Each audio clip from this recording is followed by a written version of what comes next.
Hello, my sweet love bugs, and welcome to another episode of Chat with the Homie. Hi, I am your hostess with the mostest. My name is Ari. I am a very neurodiverse human, a mama, a single mama of two kids, soon to be three. I know, y'all, we can talk about it because we get real here. We're gonna have conversations about all the things. Um, we might want to know my credentials in terms of the neurodiversity world. Well, hey, hi, I am your people. Bipolar 1, borderline, PTSD, ADHD, ADD, which is now one party of ADHD. Super fun. Severe depression, severe anxiety, and undiagnosed autism. Now, friends, you might be asking, were you really diagnosed with all those things? Yes. Inpatient hospital stays, outpatient hospital stays, and therapy. I've done a lot of work, and that's why I love chatting about this, because for a long time I believed myself to be a slave to so many realities when I realized, honestly, what I needed were a lot of was what I needed was a lot of healing. Inner child wounds, attachment wounds, um, really healing that energy of abandonment and people pleasing and just wanting to be liked all the time, wanting to be loved, not loving myself, hating myself, yet expecting the world to show up and love me when I did not even give myself that grace, that energy, that compassion. And I was met with what I really felt on the internal surface of my inner world.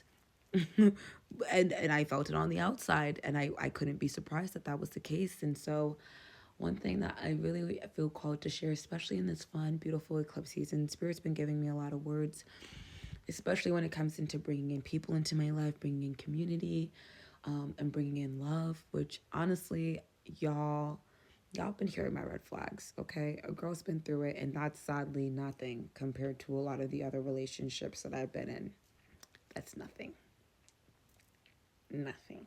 Okay. So I've been through it in the love department, and a lot of that had to do with my inner child wounds, and a lot of work that I was really avoiding doing because I just did not have the capacity to even confront those shadows yet. I really didn't. I really wanted to hold on to being over sexualized and getting that sense of gratification and validation, because I believe that that's how that would be the only way that I could receive love, if I was of service to someone in that way, which I know sounds very backwards. Trust me, being nice and celibate. Now you might be like, well, you're already pregnant. Nah, I really don't give a fuck about how you feel about that. And that's you're not a part of my journey unless you're on your own journey and you're paying attention to your own shit. I love that for you. Hearts all around. Okay. Um, One of the things, oh, my friend, yes. Oh, that's gonna feel so, oh, yeah, that's good. Hi, babes. So, yeah, one of the things that's been coming up is allowing myself to open and be cracked open. And it feels like Spirit has been just taking me to the depths of so many processes.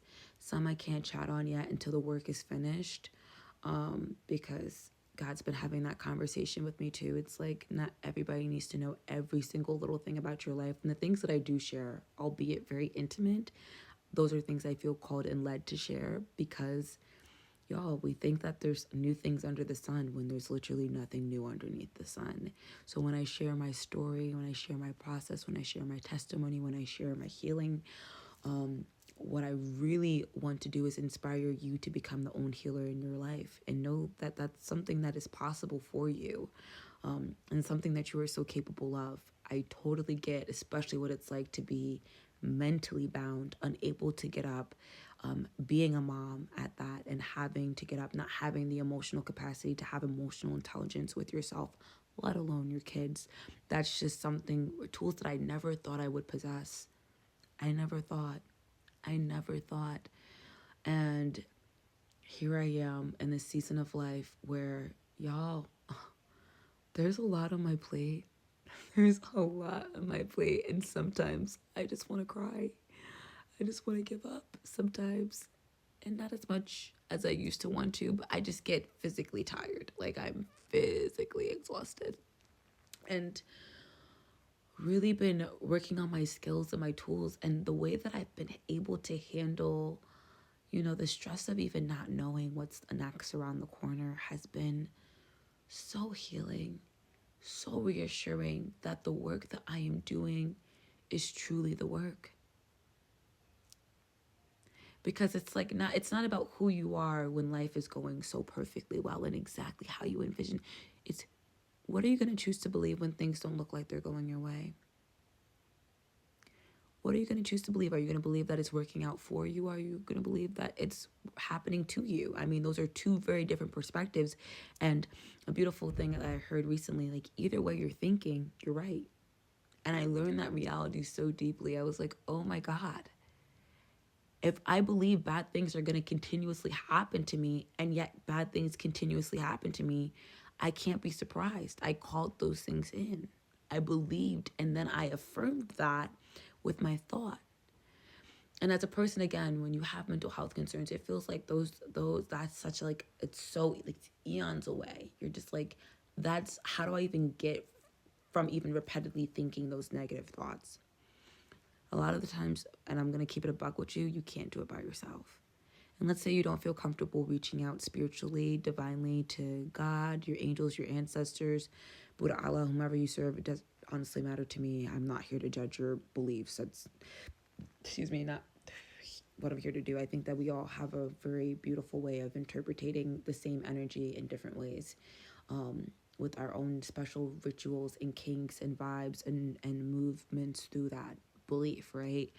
At the end of the day, it's like that's what helped me a lot of journaling and a crap ton of therapy. I had to surround myself with the help, but first I had to believe that the help was there. And for a long time I did it because I was receiving services from the county of Albany in which they were not actually being helpful and pushing things forward. It was an adverse help. Sadly, being in the system is being abused. I know that that's not probably what people believe it to be. I don't know how people even abuse the system because for people who actually need it, it is very hard to get services. So I don't even know how that happens, to be honest. That's also never been my monkey or my circus, so I can't relate. But I can say that it is not a system that is designed to help anybody that really needs it in ways that it would really be beneficial and help kickstart. And I had to realize that I could either choose to be beaten down and think that, I'm going to have to hold everything together by, a booty string or a hair in my ass cheeks. I'm going to have to hold it together with one of those hairs. Sometimes they're really strong, y'all. I know it's inappropriate, whatever. I don't really care about filters here. And if you do, you're on the wrong page. That's okay. I'm not here for that. Anyway, long story short, I really was trying to hold all things together, and I started to fit into that black woman trope, single mom trope of, oh, I can turn this nickel into $1 million, and I realized I don't want that to be my fucking life, and it feels like my outer world is catching up with that. So I don't know who needs to hear this, but while your outer world is catching up with your inner world, allow it to happen. And if you're at the very beginning of that process and the thoughts and what feels like demons and adverse spirits and energies and thoughts and patterns and whatever the heck we want to call them are coming in, find support. Find a good therapist. And if you don't have insurance, go get some Medicaid. It's actually not that part is not so bad. That part was actually pretty easy, getting some Medicaid. So get some Medicaid. Find people, then call your insurance, find out the network within there, and get yourself a therapist. Just start to surround yourself with help. Look into communal support. If you don't have the capacity, you're stuck in your bed, you can't do it. I like to hold myself to a level and a standard. Okay, I'm going to do one thing today. Maybe that one thing today is just to look it up and write some numbers down. I don't even have the capacity to call them. That's okay. Rome wasn't built in one day, as my mom likes to say. Like, take your time, be kind to yourself. Please remember who you are. Welcome to this fun Neurodivergent chat where we're going to keep having conversations.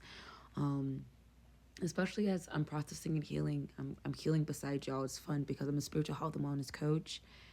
I'm a singer. I'm a healer in that way. And again, like, we're never done healing. We're always healing beside each other. So I'm grateful to be healing beside you and to support the healer within you. Anyway, have an amazing day. I'm gonna get going now. Bye. See you next time.